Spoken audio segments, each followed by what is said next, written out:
Welcome to Kenton Teaches. Enjoy the video. In this video, I will explain how to use variants in Figma.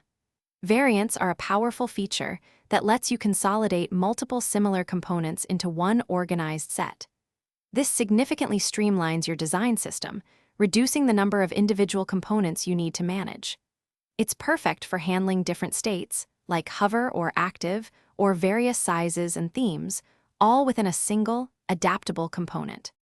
To begin, select at least two components that share a similar function or visual style. With these selected, navigate to the right-hand sidebar and choose the Combine as Variants option. Figma will then automatically group these into a new component set. This set is now the foundation for your organized variants, ready for you to define their unique properties.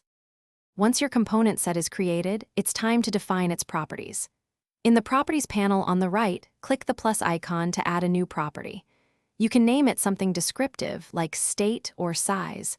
Then, for each variant within your set, assign a unique value for that property, such as default, hover, or small, medium, large.